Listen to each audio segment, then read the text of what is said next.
Hey guys, welcome back to the channel. I have another interesting video. Hopefully, it's a MEFI 4B sent from Canada. Actually, this computer was here in the United States in another facility that it condemned the computer as not repairable. And I'm not saying that it's repairable yet because I haven't even tested, but the computer hasn't even opened. It has not even been opened. So how can another facility deem a computer just by connecting it into whatever they do and tell the customer that you need to spend $4,000 because that was a quote on a new computer just because the fuel pump relay is not being activated? There is other venues and other ways that you can actually still use this computer. I'm going to connect it with you.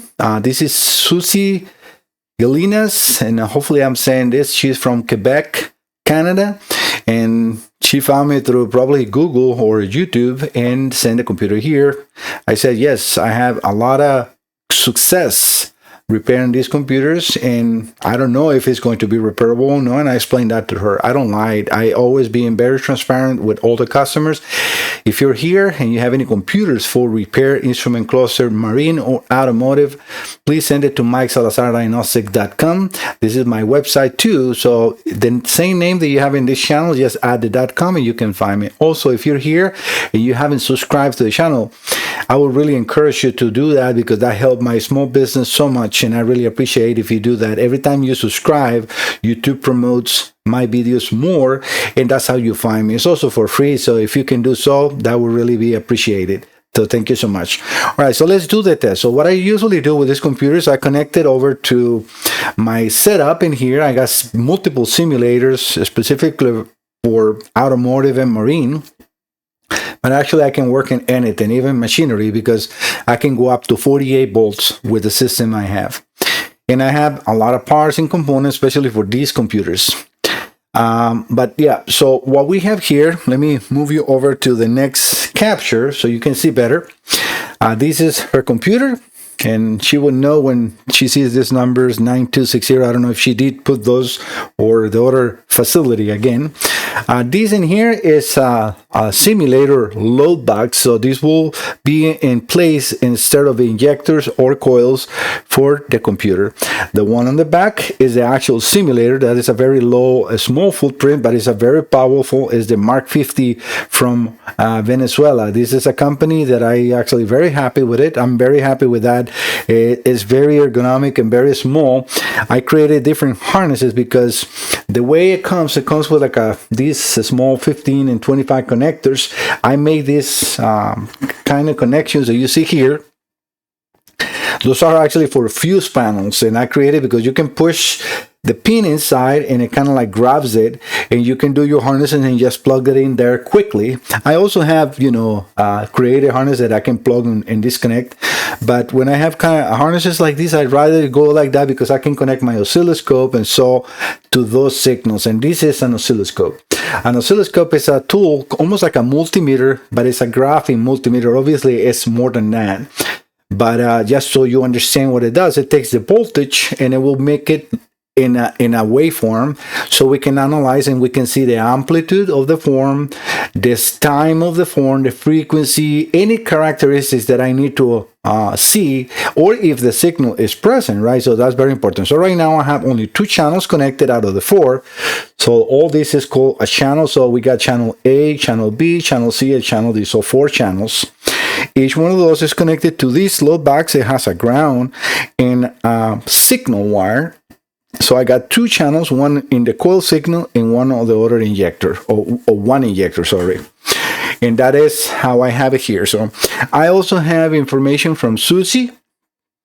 Let me open her folder. I have removed the important information or her personal information out of that, so we will not be seeing that. All right, so we are in here. So this is the first email I got from her. It says, hello, I'm writing you regarding a defective ECM MEFI for a Volvo Penta 5.7. It's a 5.7 Gxi-F. I had it diagnosed at a place. My boat dealer sent it. Result, they said it's not fixable. They said the ECM is done and I need a new one. Yeah, they always say that. The fuel pump circuit is the defective one from the outside. ACM is intact. It just stopped working all of a sudden, which makes me think it should be repairable. Well, yes and no, right? Because it's a computer. Electronics can be looking very nice outside, but that doesn't mean they can be repaired. So no, I said I need to test it, but not just connect it to a software and tell, oh yeah, it's bad and you need a new one. That's not the way we do business in here. All right, so this is the paperwork in the computer. As you see, this all Volvo Pentas will have this white sticker in here, and that is her information, so we can read the 5.7 Gxi-F. This is the other side of the computer where we can see that 9260, so you can see that it is indeed the same computer. And this computer is a MEFI 4B. The reason I know that is these numbers, when I'm moving that white hand right here, 12584052 is specifically for a MEFI 4B. And a very unique number to only this computer will be these digits on the bottom. I always grab from the letter 8 forward, so I don't write the entire number because it's enough. 850760291, and I have put that on the diagnostics report because I am doing a diagnostic report and everything for her. Is there anything else? Yeah, this is the actual repair form that I have for my business, and she filled it up and she put the part number and everything in here, her name, and I remove all the phone and all that stuff because obvious reasons, right? But we can see here 5.7 Volvo Penta GXI, and it's a Gxi-F. All right, so that is a quick and easy way to show you what that is. All right, so let me get the diagram in the screen, and so is the oscilloscope. So let me put those in here. So the diagram is the diagnostics. It's from a company, Rinda. Diacom Rinda. This is a very nice diagnostics that covers a lot of boats manufacturers, and it's even for CAN bus and all the stuff. So they're really good, and it's a very small footprint. I'm always looking for that.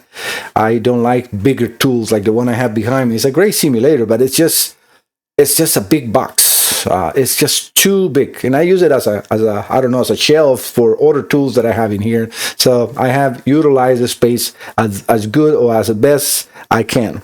All right, let me power this up because right now everything is off. You saw now these lights coming on. If I power this on, this is a substituted value instead of the relay. I put a test light so you can see that when it comes on. When I turn the ignition on or power the computer on, that should come on. So let's see if that happens. And it does not. So that should have done a 2-second prime and then turn off. And it should be on only when the vehicle is running, right? The engine is running, and we're not providing those signals yet. So I'm going to inject the signals, but let's connect to the diagram first. So in here, let me make sure that you're seeing the pop-up. Yes, now you are. That is the selection menu. I'm going to select as a MEFI 124, so MEFI 4, right? So I'm going to click OK. Now this is detecting the engine computer. We got it powered up and it detected very quickly. I go into mode 1. That is just a very unique selection for diagnostics. And I click in here, right where on the upper left corner, where it says connect to the ECM. Now we are connected. So the calibration in this computer is a 5 BDE, which I'm going to write down.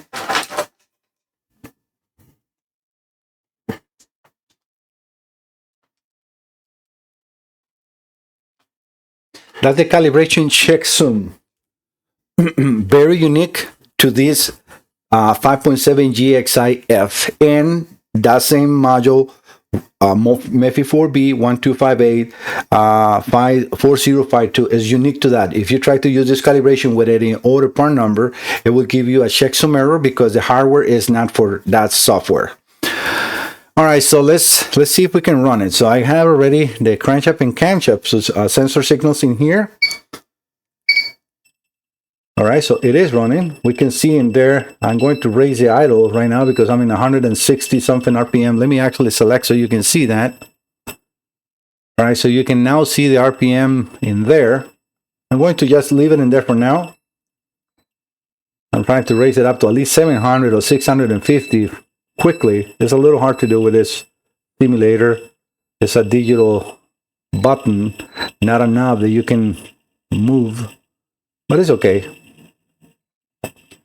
So we're in 650 now, and you can see right now I have connected one of the channels to the coil and one on the other channel over to the injector.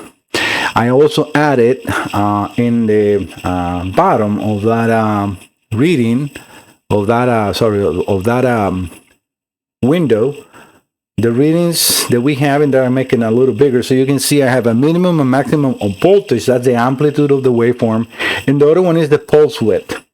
I'm not sure if I'm connected into the correct channel, so let me unplug this to make sure that we're not reading the coil. Yes, we are. But yeah, we need to read the injector because the other one is the coil firing. So I'm going to change the position of the channels because I want to read the pulse width of the injection. Now you see it's 2.7 milliseconds.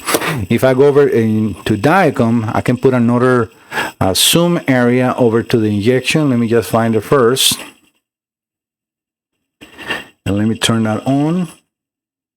And you can see now that we have 2.1. So it's very close to what the computer is commanded. So that is okay. And it's a clean injector signal.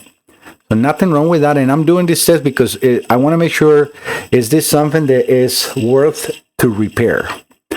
So we got a good coil signal. I'm going to separate the channels so you can see that better on the screen.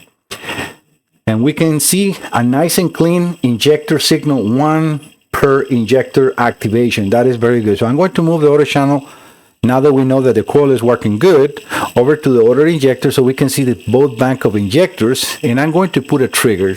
What a trigger that is an automatic trigger. Is going to stop that signal from walking in the screen, and we can see with more detail what is happening in here.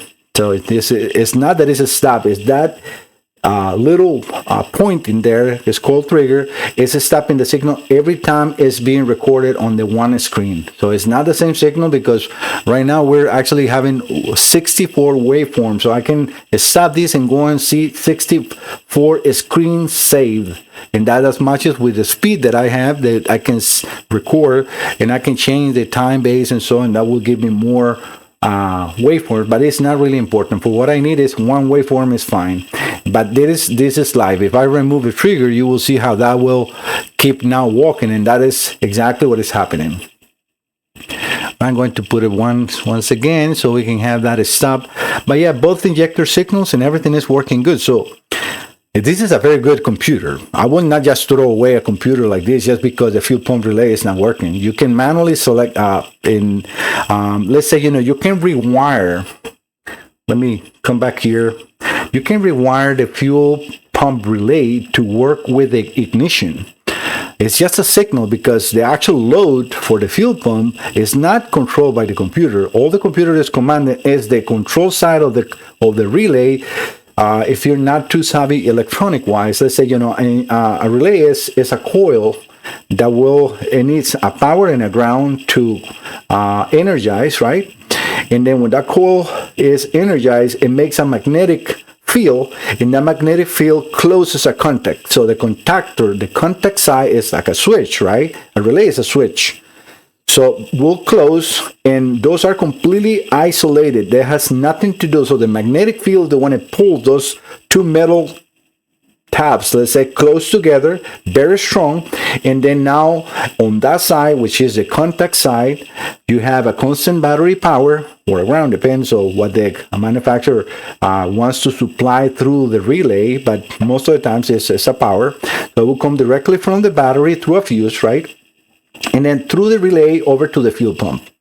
So in the control side, which is the computer is in control of the ground side in here, which that's what I have that Tesla connected. You can connect that to the ignition switch with another relay. So when you turn that on, you make that relay only close based on that power. Right, so you see what I mean, or a ground, because in this case, since it's the ground side, all you need to do is, and that's why you will need another relay, is to put a relay that when it closes, it will supply that ground that relay is looking for. So you're not loading your ignition switch.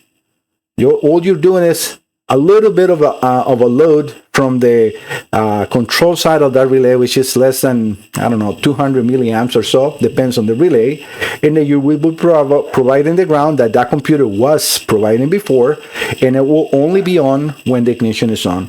And you can do that with let's say if you don't want to do it that way, you can do it with a separate switch. The thing with the being on the ignition switch is it will be every time you start or turn the ignition on. So if you want to go further, because in a boat sometimes you want to put the ignition on just to hear the radio or so, you can have a separate switch in line with the control side where you can turn that ignition off for the fuel pump, and the fuel pump will not run. So you can have ignition for other tests that you're doing, and you kill the fuel pump that way. So again, there is very different scenarios or different ways that you can still use this good computer and start to be spending $4,000. And so I can help them. And sometimes people don't want to do that. They want to have the original computer working 100%, and I respect that 100%. But if it's not, then you will have to buy a new computer if this cannot be repaired, or a used one that we can transfer the calibration, because this is a good computer, and I can transfer the calibration to another computer with the same hours and everything you have in here. All right, so now what I'm going to do, this computer is good. So everything is working fine, except for the fuel pump, obviously.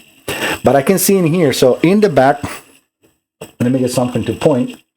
So right here in this, this is the simulator.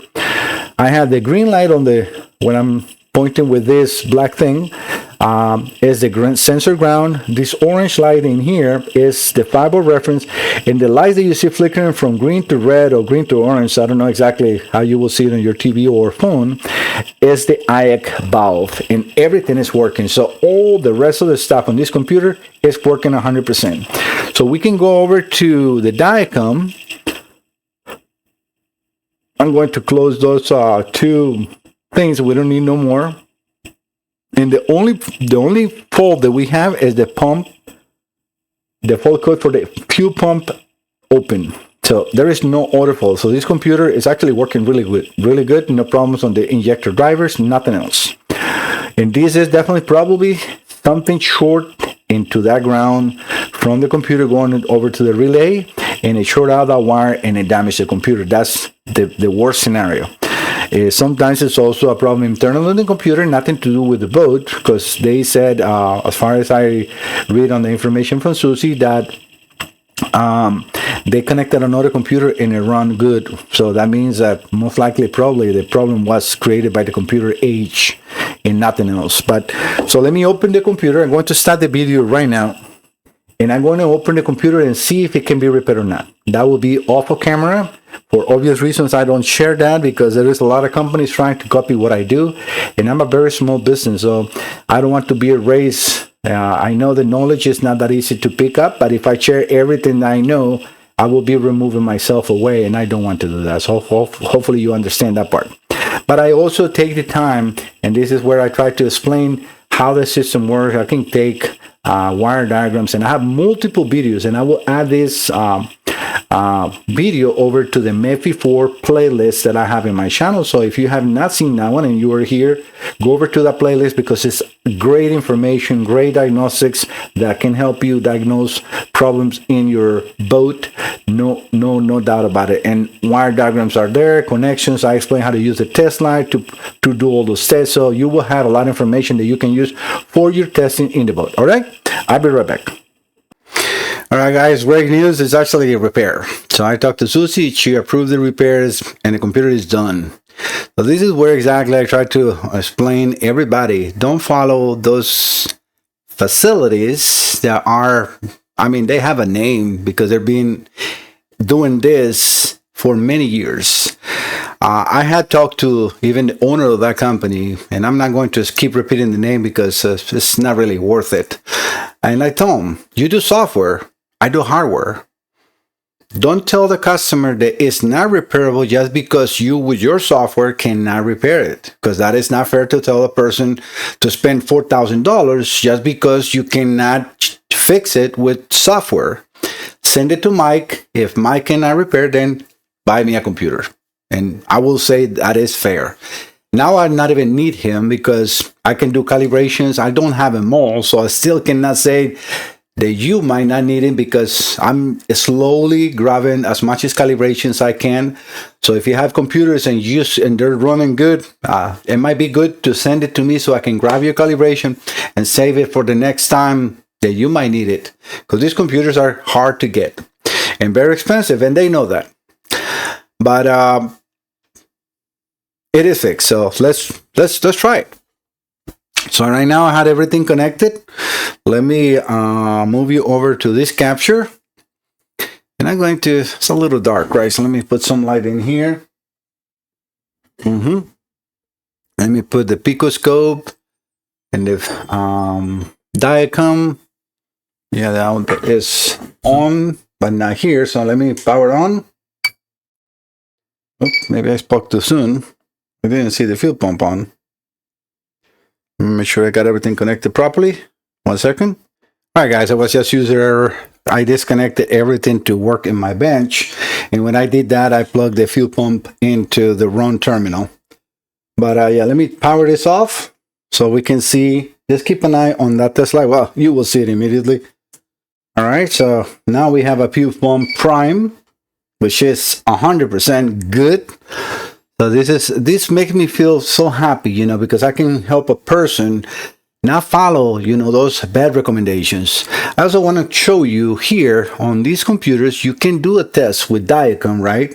It's a bidirectional control, and you can, you know, turn the fuel pump on and off every time that is trigger. You see right there, it's for like 2 to 3 seconds or so. It will check the fuel pump relay circuit.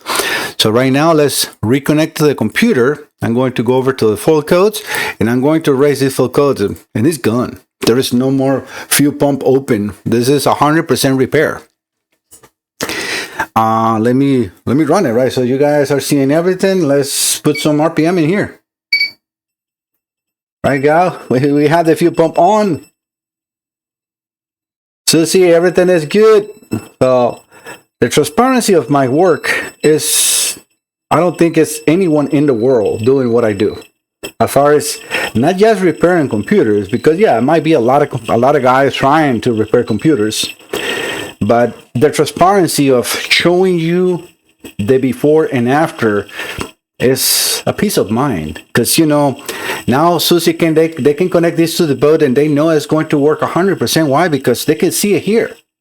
And that's why I did the bidirectional control, because I can tell, well, that's the fuel pump, but not, and you will be like, was that the fuel pump or not? Well, now you know, because when I go into the bidirectional controls, if I go here, this will disconnect from the computer, right? I have to turn the RPMs off, and I'm selecting right here, fuel pump J16.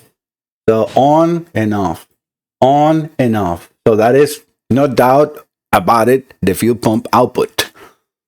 And now let's run it again. One more time. We're in 600 RPMs. You already saw the injectors. You already saw the 5-volt reference. Everything is working 100%. And they have no concerns on the computer.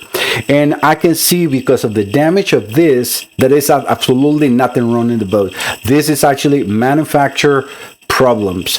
When they built this computer, some of the MEFI 4Bs, they added the glue, or not the glue, the gel inside, and they didn't let it set properly, so it went on to one side, and that rips the jumpers and also damage connections or circuitry, because it's jumping and touching together. That was the issue here.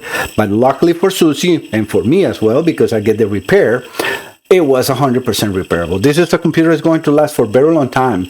Looking at the injector circuits, you know, how nice and clean are firing, I can definitely understand that these boats has to be in very good condition.